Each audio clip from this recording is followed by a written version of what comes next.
Hi, Money Magicians. How are you? So, welcome to another Money Magic podcast. Today is a very, very special day because one of the wounds that I had to work through my entire life was my mother wound. I had the biggest gaping mother wound for years. So, imagine my surprise when I found the book, The Girl Who Survived Her Mother. And I know Moshitadi from over the years. And I talked to her when we were at the Writers Festival in Joburg earlier this year. So 2024, if you're listening to this any other year. And she agreed to come on the podcast to talk to us about healing her mother wound. I think we don't often tie our mother wound to our finances and trauma. So, welcome, Moshitadi. How are you? I'm good. Thank you for having me, Vangile. Oh, thank you, sis. So, before we even start entering into this topic, please can you tell us how do you describe yourself as a soul and what do you do for a living? As in, like, for money. That's always As a soul, how do you define yourself as a soul? And then what do you do for money? Yes. as a soul. I think I want to be here just to have a good time, but also feel like so much of who I am and what I do is tied to liberation, not just for myself, but for other people. And in terms of what I do for money, I am a mother wound recovery coach. It's time work that I do around the mother wound, but I'm also a businesswoman. I don't like using that word for some reason. I don't know. But so trying to a school here in Limpopo, a trade school for motor repairs and refurbishment skills. So yeah, that's going crazy, but we're getting there. Wow. So, how did you come to write this book? Um, so I have my first book, which didn't do well. And that was called Radical Acceptance for Childhood Adversities. So it was basically just people that are trying to confront their childhood trauma, to be honest about that. And that didn't go well, but I was glad that I wrote it. I had always been a perfectionist. So for me to put out a book there without an editor, so that was part of also that offering for clients and people that wanted to heal their mother wound. And then I came across that book because all they had been following me on social media, because then they came to me and said, well, can you write about your own story? Are you comfortable with that? And I was like, yeah, sure, let's do it. So that's how I came about writing the book. But I don't think I would have written it had it not been initiated by the publisher. I'd never thought that I had type of story that will be interesting. You're 33, people are like, you haven't lived, you can't live more. What are you? So, Yeah. So that the publisher coming to me sort of felt like, oh, this is in alignment with what I do already. I already talk about my experience. So why and experience as well. So yeah, it was the publisher's idea. I love it. But so how would you define the mother wound? What is your definition of the mother wound? And how did you come to realize that, wait a minute, I have a mother wound?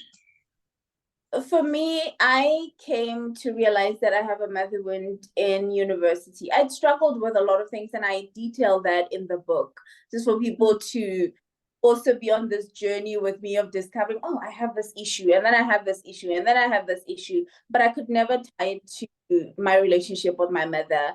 I thought it was thing. There was something wrong with me. I am sick. It's my all these things that I'm struggling with are my thing, right? And then I got really bad to a point where I think it was depression and anxiety and a whole lot of things coming together at once. And I think we all reach that point as people with childhood trauma, where the trauma is just like, I need attention now. Like, you can't keep ignoring me. So I had to get a therapist in varsity because that was free where I was studying. And she was able to, when I would tell her my story and how I was raised, and she would ask me these questions about my mother that made me feel uncomfortable. I'll be like, why is this woman so obsessed with like taking it there? That's not where we want to go. We would like to go anywhere but there. And she kept taking it there. And I think at some point I realized, the more I talk about, I'd never gotten a space to talk about my relationship with my mom, because society's like, oh, moms are so loving, they're so kind. If your mom is not happy with you, it's you. You are the problem. So from a therapist, sort of gave me the go ahead to say, it's okay. You can talk about this. You can heal this. You can ask for help with this. And here are the steps, some of the steps. So that is what got me to say, hey, you know what? I need help. It's also what helped me connect the dots to say, okay, I'm struggling with this. And yes, my relationship with my mom makes sense. Sort of came. But in terms of the mother wound, my definition is very simple. It's just trauma that you get as a result of your relationship with your mom. It could be because of neglect, abandonment, and also abuse, but it's just the lack of adequate mothering in childhood that leaves some sort of a wounding that you carry into adulthood. Wow. And I can relate with what you were saying about being in therapy and talking about your mom. Because I started therapy at 14. So it was good though, but that was because of my mother mainly, and my mom's family dynamics. And I remember just wanting to protect my mother at first. What I would present in front of my friends in high school was, I have this great relationship with my mom. Until one day the gates just burst open and I just told the truth in drama class. And it just felt like I was riddled with guilt.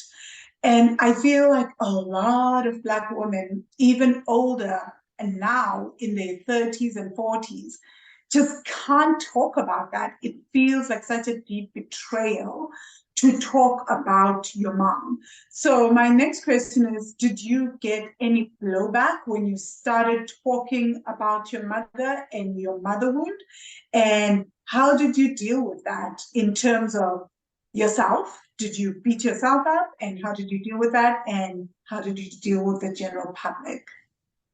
Yeah, in the beginning it was really hard. I think there was a point where I was just like, maybe I should stop doing this, right? And also because there was a feeling, that guilt, that I understand that my mom had her own trauma and she had all these things happen to her as well, and here I am talking about how horrible she was to me, and people are like, oh, just show empathy, forgiveness, and all these things that people throw at you when you speak about your relationship with your mom. But I think what helped me was the amount of people that gravitated towards me as a result of that.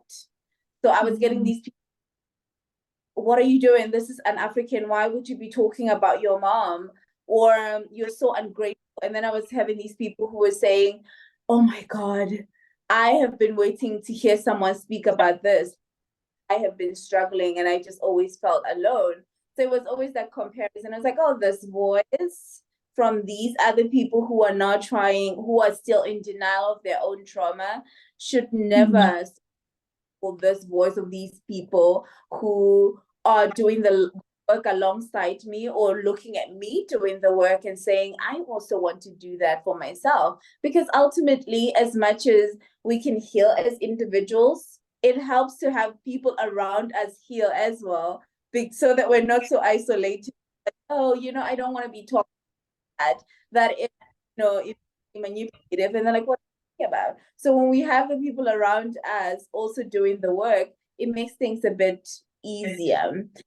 So I think realizing that, oh, this voice over here, I can ignore for this, and having to choose the other side that I felt was connected to me. But there was a lot of that guilt beginning, of feeling like I'm betraying my mother, or I'm not a loving, or I did not love her enough, like the other people who are just okay with the abuse happening in their relationships, or just being there and not confronting it, right?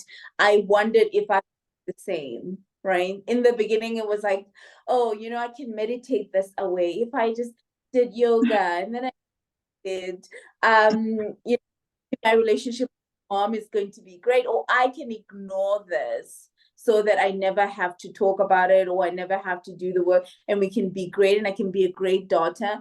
But it was costing me more than doing the work and actually talking about it. So it was choosing, and I just had to choose what I felt was for my highest. Yeah, I love what you said about that, about meditating things away, and also doing yoga, right? As everyone knows, I'm a big I'm a big advocate for that.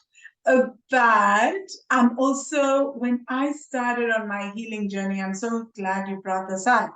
When I started on my healing journey, I used to think that if I did enough of the inner work, then somehow, if I changed myself enough, other people would change.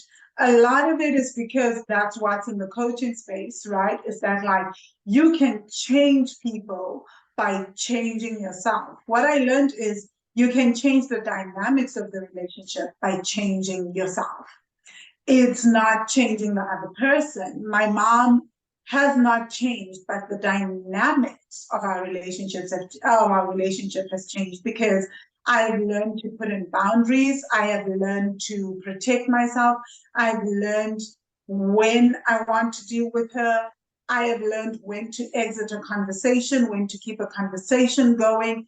But those are tools that I didn't know. So what I wanted to talk to you about is about just that, about difficult mothers that won't change. How do you, or what are things that people can do to change the dynamic instead of working on changing themselves so much with the hopes that if I change myself enough, then my mother will change, Yeah, I across a lot of what you're talking about right now, where I write in the book about how I was in these law of attraction groups and manifestation groups and think positive sort of movements, and that was the story there. You are supposed to do the work, you're just not vibrating high enough. If your relationship with your mom, you just have to try harder, vibrating high. And it's really frustrating, because for me, it was fueling the shame that I already had, that there was something wrong, right? I didn't need more, that you need to do this, and then for other people to love. I needed to have a community that was, oh, we recognize your voice, but we love you. We recognize that you're working on that, but like we just that acceptance and belonging, that's what I wanted, not to constantly be perfect, right? Yeah. And so for people who are in that state, because I was in that state for quite some time, I really tried to change my mom with my thoughts, to be happy, so that that I'm vibrating higher than her anger. It just didn't work. It really didn't work. And I was judging myself when it didn't work, right? When she would lash out, or she would they call it black, but sometimes exploitation. And you would not call me the whole month, and you call me on the 25th, because I'm getting paid, right? And you're like, oh, don't forget 4 5, and your sister and your brother, and and having to realize that she's stuck in her ways. And I see it now also when I have younger sisters that not much is going to change. It's us who have to put the boundaries, like you say, to protect ourselves and be discerning about certain conversations. Should I share this with her? Is it something that I want her to know about me? But you can't change anyone. You really can't. We can't manage anyone's emotions for them.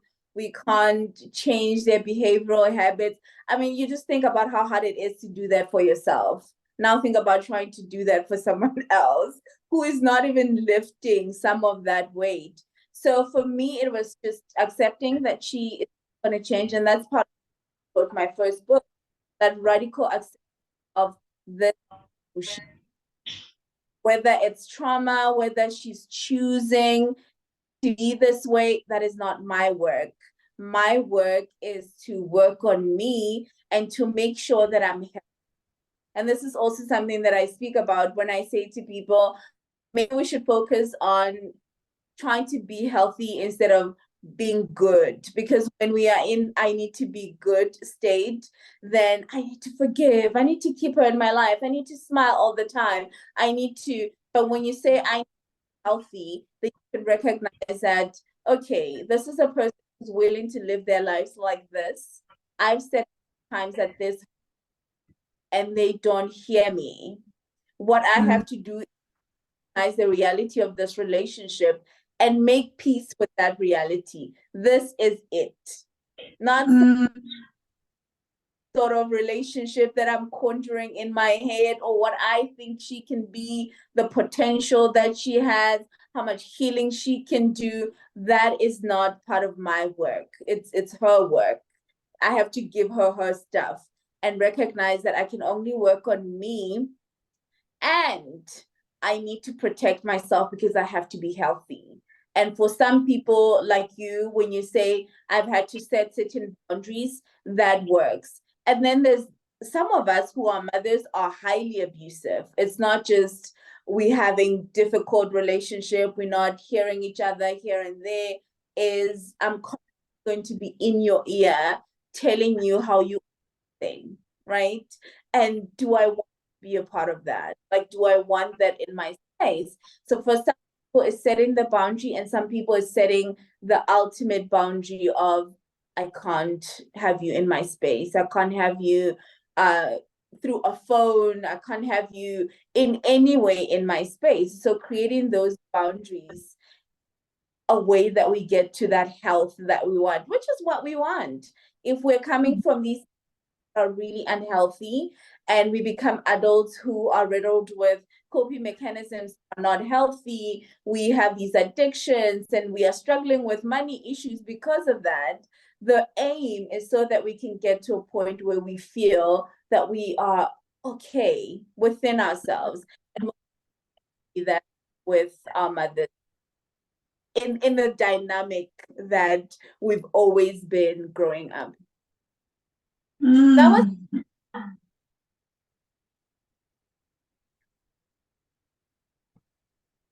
was a very long.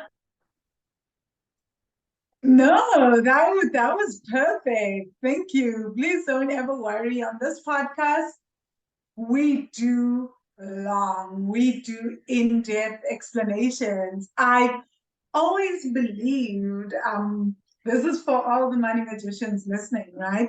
I've always believed that healing doesn't have a time limit, because when we're going through the trauma, there was, like, for some of us, it was consistent on a daily basis. So for me, I know I would wake up first thing in the morning, especially throughout my childhood and my teens, and my mother would be shouting.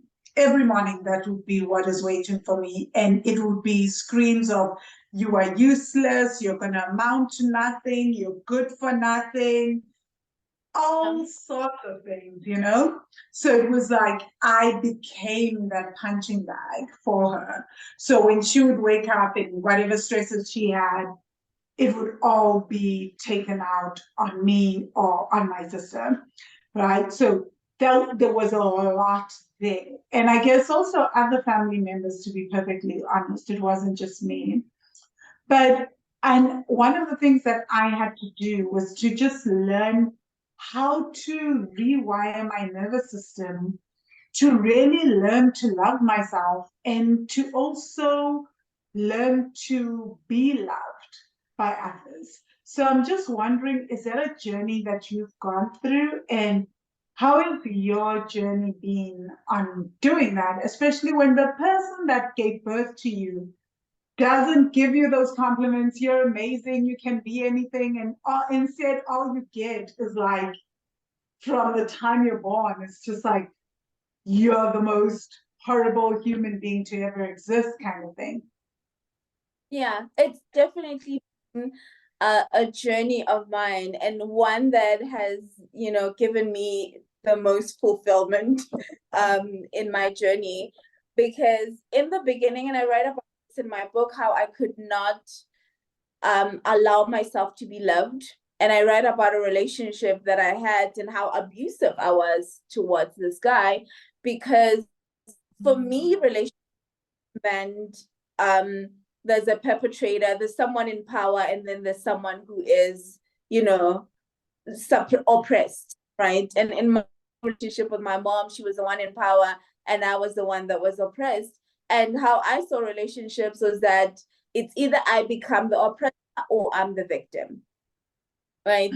And then relationship with someone, and it can be two people who see each other as equals and love each other, and it's a beautiful relationship. So I approached relationships from that space. If I was in this victim who was being abused, by choosing this who was an abuser, I was finding someone who was sweet and I was abusing that person, right? And that was just the dynamic that I was used to.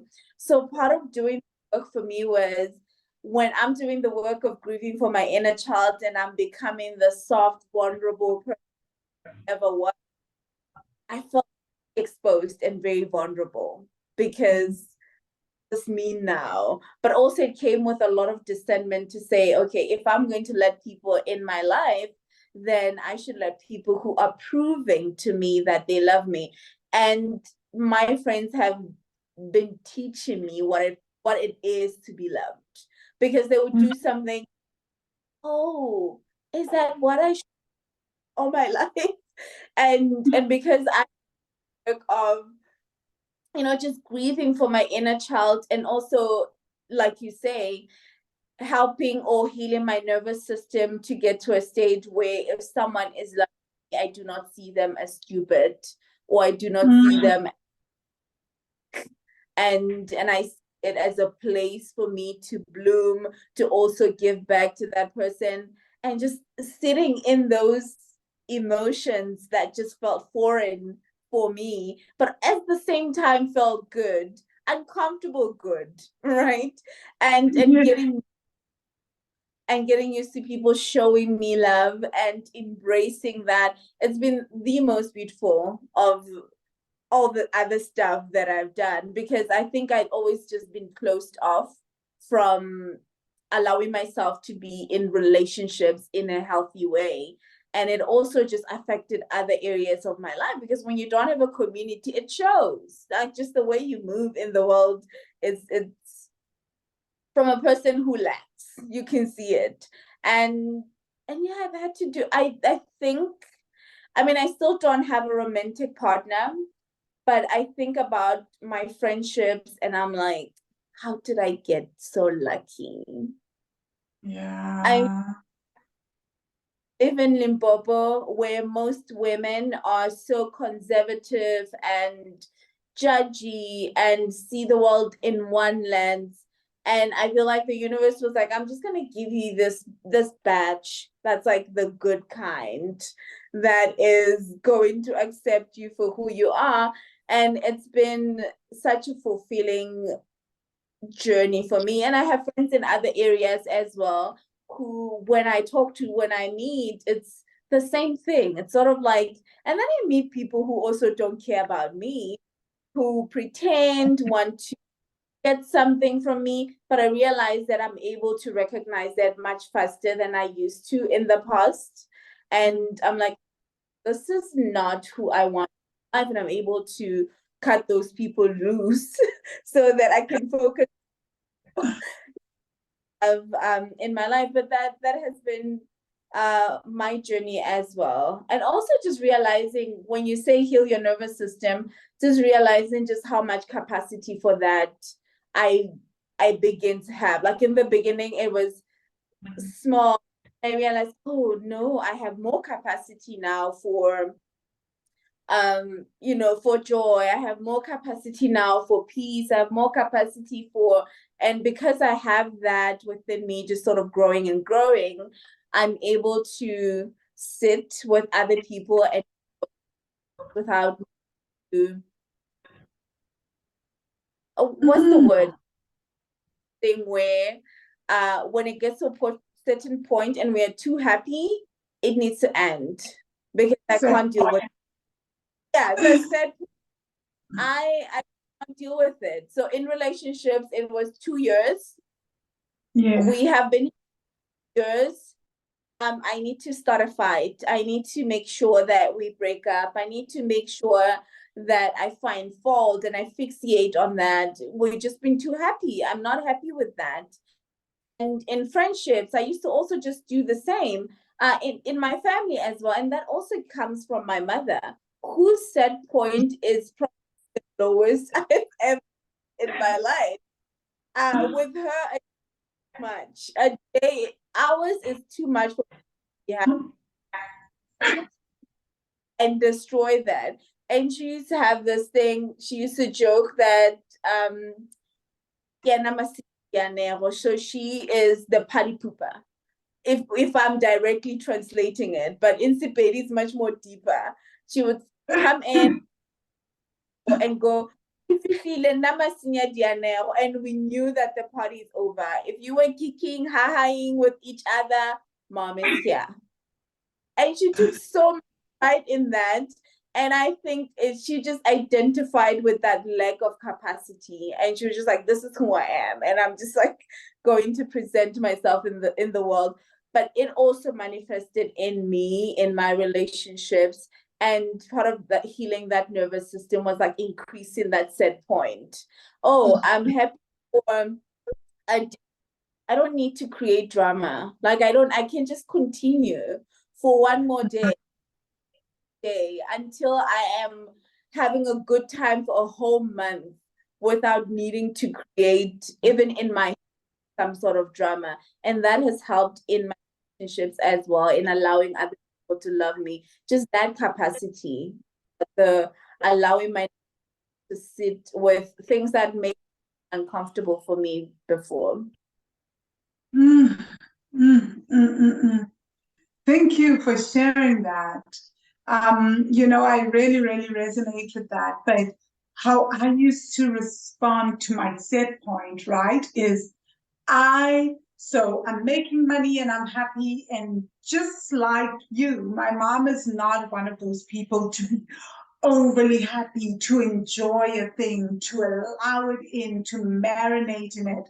So what I would do instead is I would like, okay, I need to go home now that I've made this money, I've reached this goal, I'm having this much fun. And I need to basically try and get my mother to come on the journey so she can experience it as well. So that it can be okay for me to experience it and not feel guilty because somehow I thought I was to blame for my mom's deep unhappiness and sadness. My mom would always tell us the story that no one has suffered more in the world than her. Until I started doing the work, a lot of the deep mother wound work and the nervous system work, I just took that as gospel until maybe about, I think, really recently, like 7 years ago, where one day I was like, wait a minute, how can she have suffered more than women in that are struggling with Boko Haram, who in Sudan, like all sorts of things. I was like, there's no measure on human suffering. Why did I carry that? Yeah. I think that's part of the mother wound. We carry our mother's pain. We carry their dreams, their unfinished dreams, and we believe it's up to us to make them happy, to make their dreams come true. And that has never been our mission, right? So, my next question to you is, you talk about nervous system capacity and increasing your nervous system capacity. What are some things that you did practically that someone who is struggling with the mother wound can help themselves start to increase their capacity to feel pleasure, to receive more? I mean, much of it is already so well spoken about in the wellness community. I mean, even things like yoga help you in that. But for me, my biggest practice that I did that was really helpful for me was sitting with the moment and breathing through that moment and just being here. Because one thing that I struggled with when I was a child was dissociation. It's also one of the things my therapist helped me understand why I didn't remember the first 11 years of my life. Where had that gone to? Because I was just tabby land somewhere creating my own little world because I want to be here, right? And my life was just so difficult that I had to have another world in my head where I existed. But that meant everything here I could not remember. Even now, there are people who I meet who would be like, "Oh, we went to school together," and I'm like, "I've never seen this person in my life," right? Because I was not them. So that was I needed to be here. So I had to learn here. And meditation was helping me. I feel like it's also anxiety, the allowing myself to be here and to sit with this moment and to let it pass without needing to change it in some way, and just realize that condition and this is my condition, and right now it may, but it's gonna pass. It's not gonna be here for forever. And the only way that I keep it here for a long time. I don't sit with it now. Like if I am like, I'm going to Ntabi land, it's still happening. It's here. And it's gonna come later when it was other things in those 2 years. So I was just breathing. And there's I also love EFT tapping. I love that because I struggled with affirmations that I just could never like the whole all my life. I loved that with tapping I can say that even though I don't know, I still want to love and accept myself.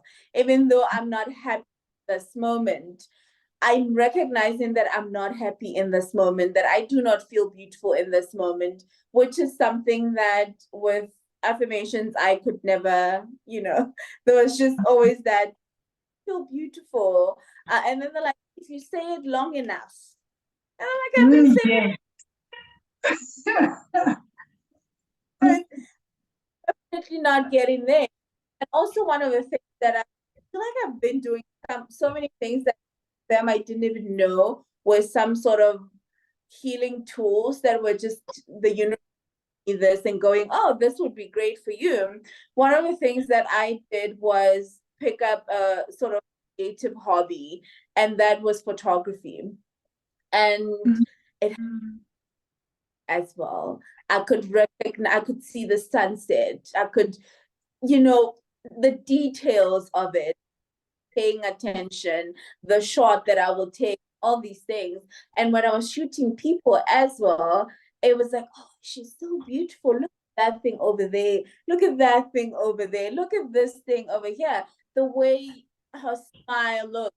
So all of those things, I realize now that all of them were bringing me here to this moment, to this, and that has been helpful, even when I didn't realize that it was. Like with photography, I just knew that I loved it.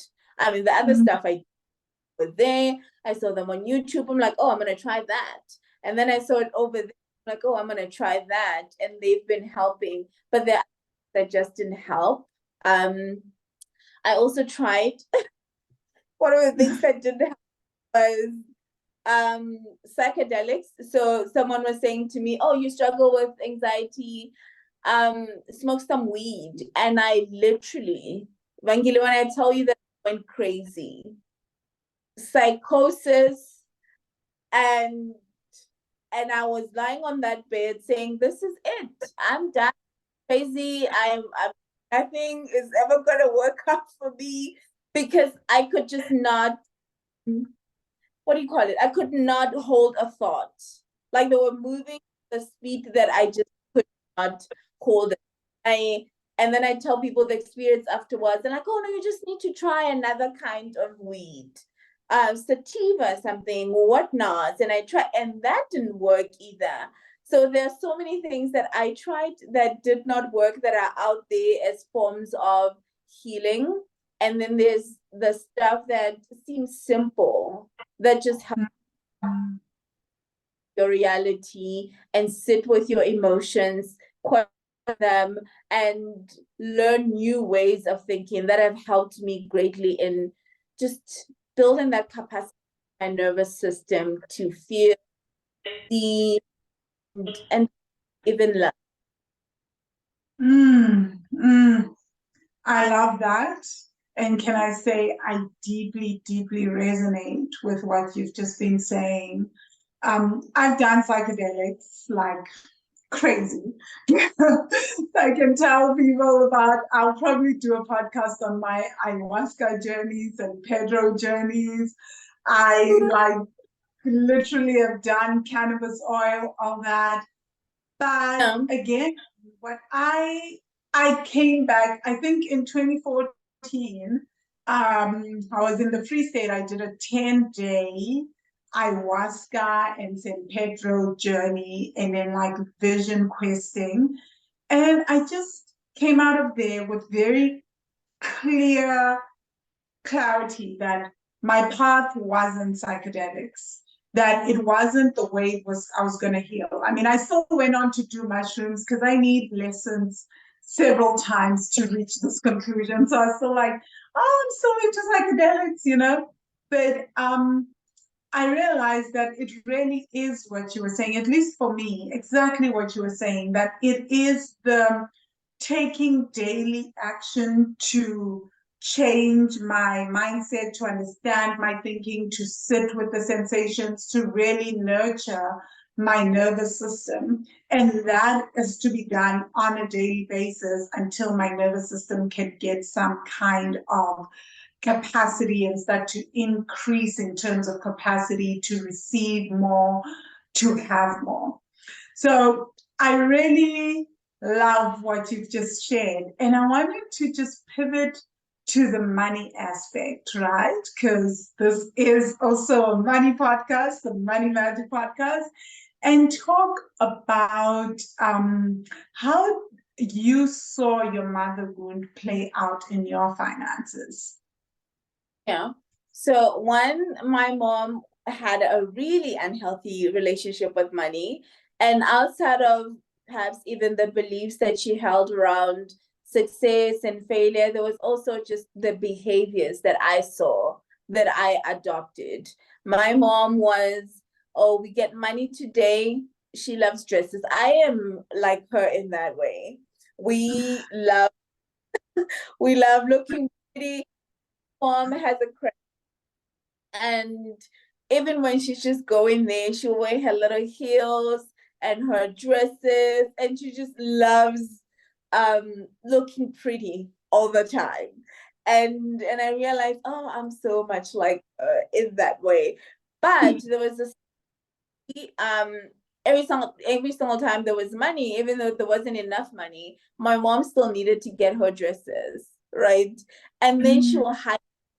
So there was shame there around these things that she loved, and the fact that we didn't have the money, and she was buying these things that she loves, and then she'll hide them, and then she'll bring them out one by one, and she'll go, oh, I bought this thing on sale when it was like 60 rands, and then next week there's another thing, oh, and this one I bought for 40 rands.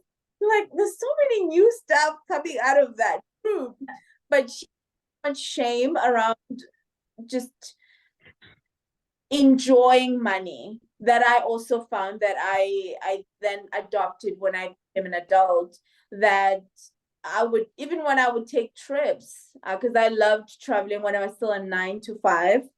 And then I would hide that because I didn't want my family to see that I'd gone somewhere, because why am I spending money when I could be, giving it all to my family? Why am I even enjoying anything? I'm not supposed to be enjoying anything. I'm supposed to be focusing on, that's what you're supposed to be doing. So just those like little behaviors around. And also my mom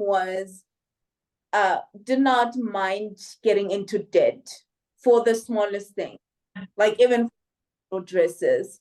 And I'm glad that my dad was the opposite, because my dad was, if I owe someone, I need to pay them as soon as I get the money. So I got that, I can't enjoy anything because it's shameful. You have to hide things.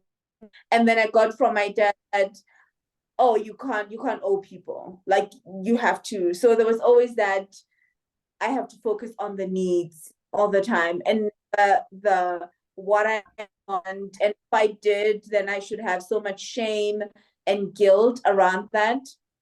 And now I don't have that anymore. I've had to like put that discomfort to say, you know what?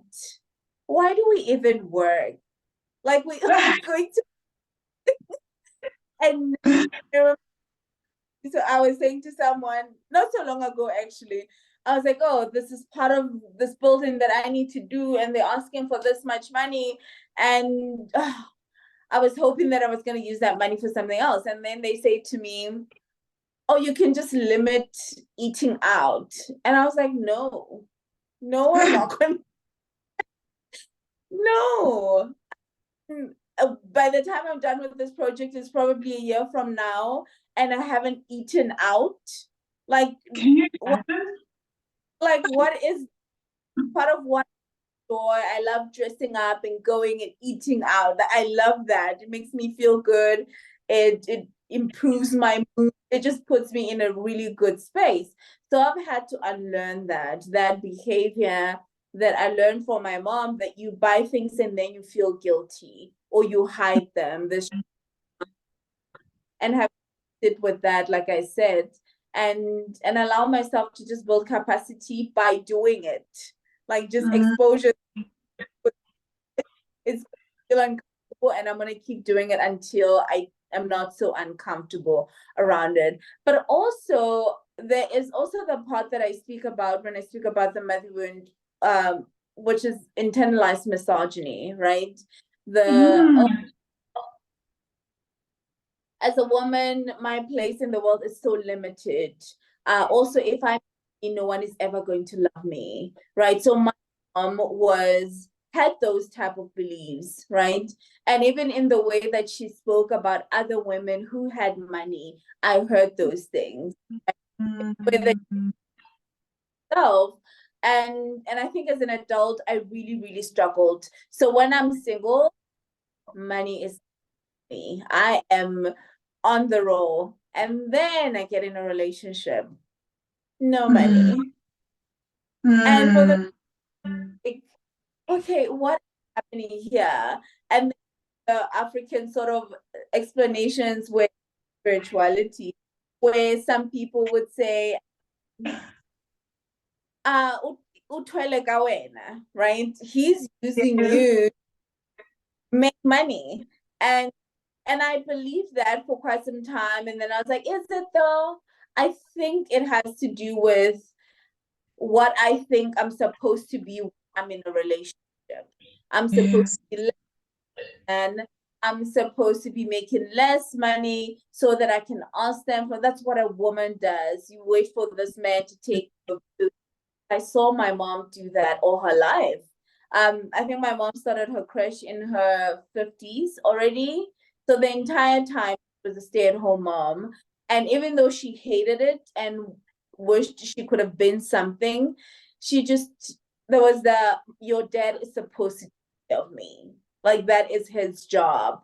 And I, as a woman, I'm supposed to accept that. And that's just my place in the world. And in as much as I got educated, got a job, this, ability to go in business, that belief just never left me for a very long time, where it affected how I money when I'm in relationships and also when I'm working with men, right? Because I'm not supposed to be smarter than them. I'm not supposed to. So now I have to shrink. I have to play small. I have to perform for their acceptance, which means I have to now be a damsel in distress. So that sort of internalized, I'm smaller, I'm inferior as a woman, showed up in the way that I related to my finances, especially when in relationships with men, whether work relationships or romantic relationship. It just showed up, and my money well would dry up, and so broke that, like, I'm so smart, why am I so broke right now? Like, I would try everything and anything, and I would work the hardest, and it just would never happen for me until I'll be like, you know what, I think this is coming from this particular place. And even if it's not, it wouldn't hurt for me to do the work around that and see if that is not the case.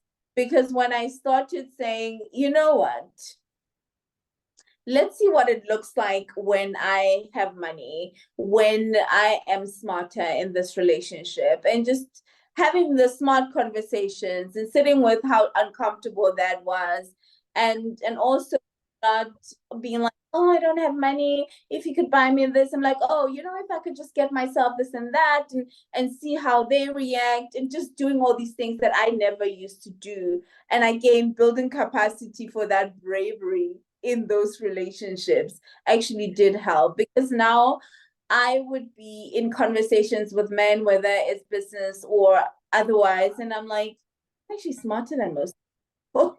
I'm actually really smarter than people, and nothing wrong with that. I'm less of because I'm smarter than men. I'm not less of a woman because I am comfortable and this man is not comfortable financially. And just reframing the way I saw myself and saw money and saw financial relation to women. So it was that those behaviors that I saw, my mom's did, her shame, her guilt around money, and also how she then moved in the world of finances as a woman, that really affected me. And also, I think capacity that we speak about, there was this set point that I also had for a very long time. And I'll be like, oh, and it didn't matter, which was funny. I would have this job and they'll pay me 18,000 rands, right? And then I another one, and it would just be around that. And then I would get a gig to do something, and it's around that. And I'm like, will I ever? So when I see the capacity increasing, when I would get more money than that, I get excited. Oh, possibility for more now. We can get more and keep getting more and keep getting more. And that's just been my work around money, which is still ongoing. I see it now as I'm trying to build the school, how certain amounts would be set and my heart will go, go, go. What is that? Like, what are we doing? where do you sort of money? But it's also a thing of like just sitting with those emotions. I'm like, I'm really uncomfortable right now. And why am I uncomfortable with that particular price point? Is it because I don't think I have peace to get there? What story that I've been telling myself about these type of like amounts, and who are the people that are supposed to be getting them, and just the stories that I've created around. And it helps, it really helps. But I realize that it's an ongoing thing and it's still a journey for me. And I'm really excited to see where it takes me. Thank you for sharing that. That's actually quite beautiful. I love what you're saying because for me, my mother wouldn't play out as guilt around money and just making more money because my mother didn't make that much. Although my mother had always, and again, the power of the work and like you were saying, the dissociation. So much of my life I'd seen was around my mom's suffering and what she had given up for us. And then when I started doing the work, I remembered that, wait a minute, my mother was owned boutiques. She was doing pig farming. She always made lots and lots of money, but because the narrative was how I was taking, having kids was taking so much from her and she was suffering. It was always like, there is no money, there's absolutely no money. But then I saw that actually for the first 12 years of my life, my mom always had money and I always had whatever I wanted. And I was like, whoa, that's very, very interesting. But that guilt really, really played on me. So, yes. And I know now we had a conversation when we met up for the Writers Festival about joy and allowing joy in, and also just having pleasure and just like really allowing yourself to have that. Is there a part of you that has, when you started doing this, that still felt like as you were doing this, there was a betrayal to your mom? And how does your mother respond to you now? I know you probably, I think you go no contact with your mom, right? And how did she respond when she saw you making these changes and being the opposite of who she was? Because I think what I saw with my mother is she would say things like, you need to have the experiences that I had because you are part of me. And I was like, no, I don't. I genuinely do not. Yeah. No, it was the same with mom because I started the work and then I went back home. I think I write about this in the book about there was a period where I went back home and it was exactly that this is just how life is. You are supposed to go through these things when you say, oh no, I could not be with that guy because he was not respectful or he was not kind, he was not generous. I mean, like that's just what are you talking about? I'm married to your dad and I went through these other things and this is what all women go through. It almost as if, who do you think you are, right? Who do you think you are that you can have these things that I never had, right? Even when you speak about money and it'll be like, you and your people who have money, even my friends were called people with money, right? Because they, and I think of her seeing that she wouldn't relate to them. And even the TV shows that I would watch, be like, oh, shows Jabba Chelete. And I've had to feel guilty about my interests, the things that I like, what I think I deserve, because again, she felt like there's just one way of living and one path, which is you are supposed to go through the same things that I and think you are, right? And and I also was struggling in that. And I think I also read about in the book about how my anxiety came back in that time because of that sort of And when I went no contact, I think that's when I just embraced the joy, and I think part of it came with the veil being lifted. I think there was still a level of the fantasized bond. Also just seeing the potential of what I can be. Also just projecting good qualities towards my mom, right?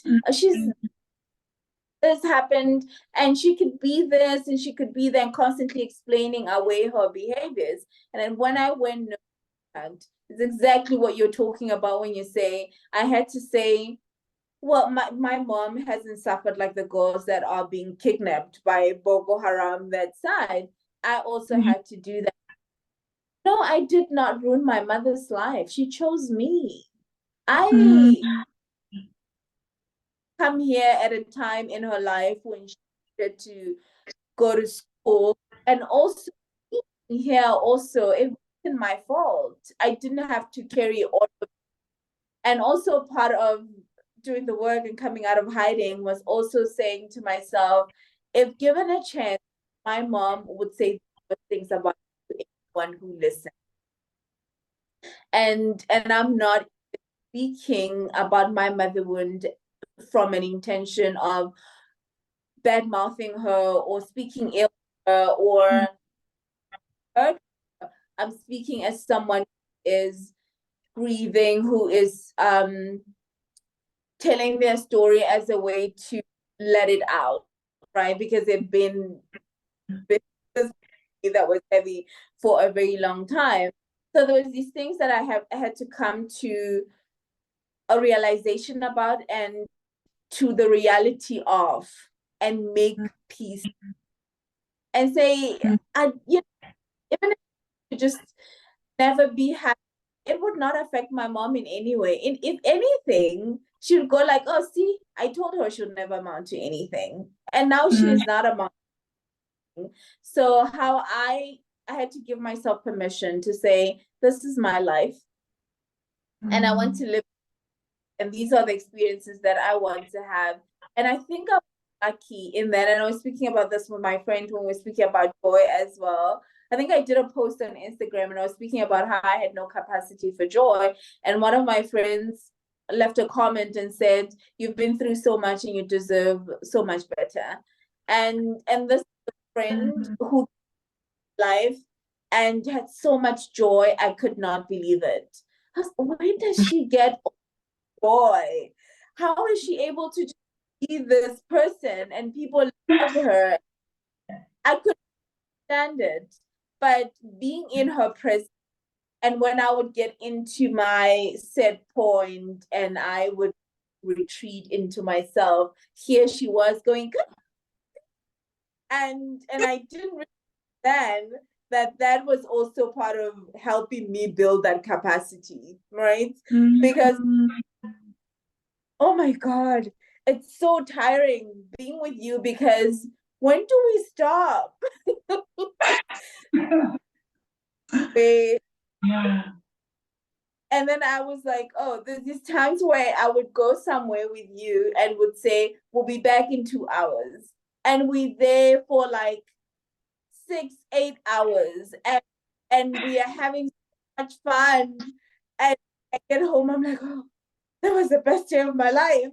But I didn't want to be there for 2 hours. So I think also that in my life helped me build that capacity for joy. Other people showing me what it looks like when you have the joy for long periods of time, and also what it looks like when you go away from that place and you get home and it's not, oh, what were those people thinking about me? Did they like me? Do they think I was too loud?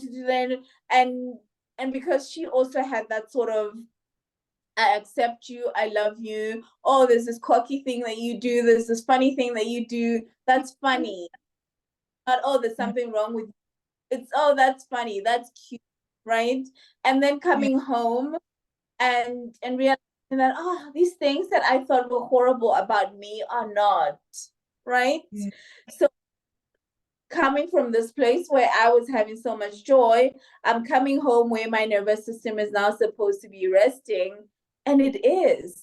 And I'm saying, I really time, and I'm not taking away from that experience by going into my head about what people may be thinking about me, whether they liked me, whether it was too much, whether, and it's just been really a beautiful journey of building that capacity, not only with myself when I'm doing things with myself, and recognizing what that set point is coming in and going, are we tired, or is it the set point? Like, just questioning those and having conversations with myself and allowing myself to continue when I realize that it's the set point. And also when I'm with other people, and also choose, I think it's a life hack to choose people who are good at the things you want to be good at. Like, even if it's just emotional, right? Because for me, I think it's a life hack. I think it's one of the greatest life hacks. It's like most people want to choose friends that are like them, but then you all tend to have the same set point around things, right? So choosing friends, like I know I made a conscious decision years ago when I wanted to travel. I was like, I'm going to choose friends that are travelers and are traveling. I'm going to choose friends that are doing the things that I aspire to do. I'm going to choose coaches that are living the life that I aspire for, not people that are like me, because what am I learning in that case? Like, you know, but most people have been come from that background of, again, what you mentioned, female friendships that are based on envy and jealousy, as opposed to, wow, look at what she's doing. I wonder what I can learn from this friendship and see, so that I can also have those lessons and can also experience that in my own way, not to have her life, but to see,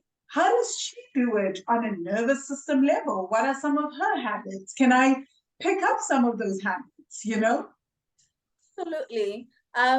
You're right in that, because as much as I speak about this friend that is pretty much joy personified, she's just really good at that. Also have these friends who are really good at being there for you at your worst times. And they've also taught have capacity to be there for other people. Because it used to make me comfortable when someone was going through a bad time. I was a think positive type of person, or I give you alcohol. Because what am I supposed to do? Right? And I would watch, like, just being there for someone in a way that is in a way that is the person, and going, oh, what are these things that they're doing? It looks like they're not just talking over this person, they're listening and not even having to say anything. Can I sit with that? Can someone be telling me their story and I just go, oh, that must be really hard, and I sit here and listen to what they're doing? And at first, obviously, it feels foreign because it's not your thing, but you, like you said, you develop your own, you bring your own personality into it, and it becomes a part of who you are. So these people that I have in my life, my friends, and even my younger sisters, because in their own way they're doing their own work, and I've seen how, I feel like they're so lucky because they're so young. The other one is 19, and I'm like, when I was your age, I was just going through anxiety and trying to drink all the alcohol in the world to numb that anxiety. And here you are, speaking in the way that you speak and being able to articulate your feelings and sit with them and talk to us about what you. I never used to have any of those things, but I'm also still like at this place, and still doing the work and seeing the benefits of that. But for me, like I said, the hack was finding, and I feel like I didn't even find these people. The universe is like, oh, I think you're ready. Let's meet this one. I think you're ready for this particular thing. You've been needing to do this. There's this person, and meeting them in the most bizarre ways, and them being a my life. I actually have a 77-year-old friend, and I do. And when I met him and his partner, they had come here. There was a cultural festival, and they were taking pictures. And I took pictures, and they're like, "Oh, what do you?" I'm like, "I'm in Joburg." I was still in Joburg at the time, and around, come visit us. We take pictures and whatnot, and we can go to this place. And I remember thinking, hey, white people, you don't know what they want with you, but I'm just going to sound like people. And I went, and 2 years later, the business partner died, and we had formed this beautiful relationship, and I was helping him write his book, and I was like, when we became friends, I think I wanted a dad in you, but friend. And I think part of it is capacity to also be a friend to him and not just see it as a person who's supposed to give and give and give to me, because he's also one of the kindest people. His business partner was also this people who, the way he speaks, the way he anticipates your needs. There was one time no contact. So we take pictures of the kings and queens of Babedi people. And we'd gone to dinner with the royal family, and then he decides, oh, I have to go to sleep. I'm very old. And we're like, oh, I suppose we also supposed to go to sleep. And he's supposed to drive us all back home because we all went with his car. And he's supposed to drop me off first. He doesn't. And he doesn't say a word to me. But in that moment, I recognized that he knew that they were going to ask questions, and he didn't want me to deal with any of that. And then we paused, dropped them off, and he's like, oh, I have to drop you off now. And I was like, why didn't you drop me off prior? And he's like, because I know these people know you. And if you live here, they're going to ask, why isn't she living with her parents? And I don't want you to deal with any of that. And I was like, that's what but in that moment, I was like, what a beautiful thing to do for someone. Because I genuinely deal with those questions. And the fact that you could that for me, that is really, really beautiful. And I say to him, thank you. This means, and he's like, no, don't cry. You deserve people that protect you. And I think I've just had these platonic relationships that have been nurturing me and my inner child. There are things that they would say, my inner child would be like, we've been waiting to hear that. And that's why I think community is important, and kind people who are important in helping us heal our mother wound, in helping us heal our nervous system, because much of this trauma happened in communities, in relationships. And I don't need those relationships that say, I'm going to be here to help you on this journey that you're walking, even though I'm not intentionally doing that as a way to help you heal, but just because I'm here and I give you that.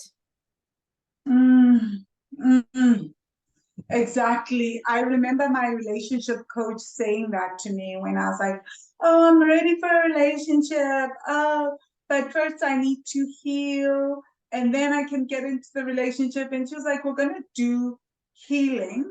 And when the relationship comes, a lot of your relationship trauma is going to be healed in the container of the relationship, because it happened in relationships, so it because of your family dynamics and all that. So that trauma will also be healed in relationships. So I truly believe that we heal in community and in our interactions with other people. Whereas most of us tend to think that we first need to we heal on our own, then we attract the perfect relationship and the perfect friendships.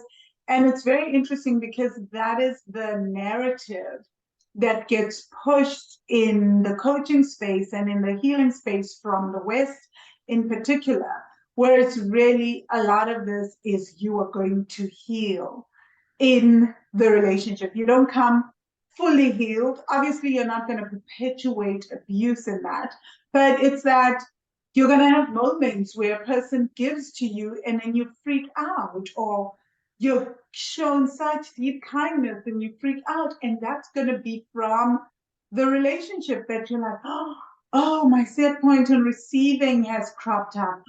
Oh, my internalized misogyny in my relationship is cropping up. That's why I can't allow myself to manifest or to keep going financially, because now I'm in this relationship container and I have all these manifestations of my trauma showing up. Oh, this now needs to be looked at in depth, you know? And I think that's where I find that compassion comes in, understanding that, you know what, all of us are going to have things that come up in relationship.